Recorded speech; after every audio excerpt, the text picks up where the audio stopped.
preparation is more important than presentation. That's a catchy little phrase, but it's really true.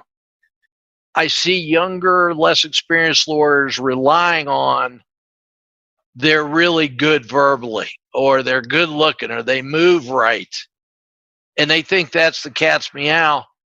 I want the guy who has prepared so diligently that he or she has all the facts and they know how to use the facts.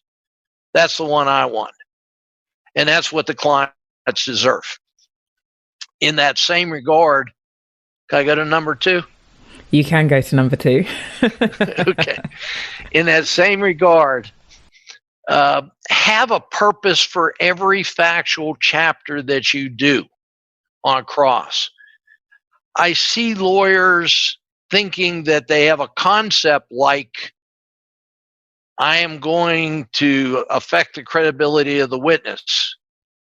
That's a concept. That's not a fact.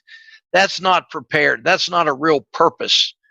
I need to understand what facts you're going to emphasize to the judge, to the jury, and that's going to influence them. That's preparation. And the purpose for each chapter, that's critical. That, to me, that's one of the most critical things. Can you just explain a bit more about a chapter? Because you created that, didn't you? Yeah, my co-author and I came up with that, but that was really built on another lawyer, Steve Wrench, who has now passed away, who said that it should be more of a story, and I don't mean a lie, but a story, a narrative, like a book has chapters. And that's how that happened. We were literally having dinner when he said that to us, and I think we all looked up and went, wow, that's important. You know, where's a pen? Somebody write that down before we forget it.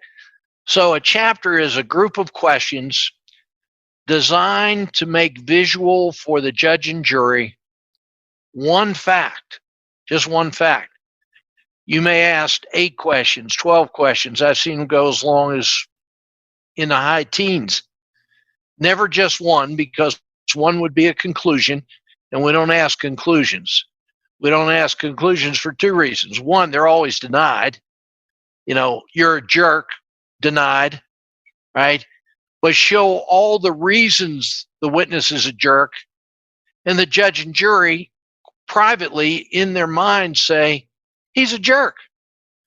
That's what a chapter should look and feel like, okay? So we have a purpose for every one of those chapters. There are no throwaway lines in our system.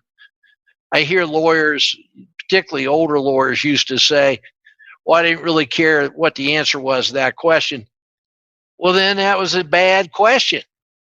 You have to care about every one of them, and it has to amount to a visual image at the end of that chapter that the jury judge is never going to question again. They have that image. They're done with that. So it's a very efficient system because you don't rehash old chapters. You move from one to the next to the next, and it goes much faster than it sounds like it would. And I'm sure you experience that in the clinic, where in 15 minutes you can cover 30 chapters, and you can't believe how much you covered in such a short period of time. Well, judges and juries both love that. They love the efficiency, and that's what we're aiming for. So the third important improvement area would be to follow the 3 rules. In the States, the first person who ever tried to really, in my lifetime, tried to really organize cross-examination was Irving Younger. And he had these famous set of VHS tapes, beta tapes too. That's how old it was. Of the 10 commandments of cross-examination. Well, 10's too hard to remember in court. That's just too many things. Then I got to meet him later in my career. We were on the same program, and I told him how often I had watched him live and on the videotape. And I said, Professor Younger, I don't think there's 10. I think there's only 7. And he said, actually, there's only 6, but 10 cells. And I was devastated because I spent all this time trying to memorize these things. And I didn't say anything to him, but I thought to myself, I'm going to get it below 6. And so first, we're going to lead every question. Every question is a leading question. There's no doubt that it's going to be a leading question. It doesn't start with a verb. It doesn't start with who, how, when, where, why. It is a command statement with a question mark at the end. That's the basic rule. Most lawyers do that pretty well. The more important rule is the second rule, and that is one new fact per question. Just one little detailed fact. That way the witness can't evade you. Witness, particularly experts, evade between two facts in the same question. And they only answer half of it or a part of it or none of it because it's jumbled. So we make it impossible for them to evade. And the third rule is start generally down to specific. That's the form of every chapter. And so the content of every chapter is different, but the form is always the same.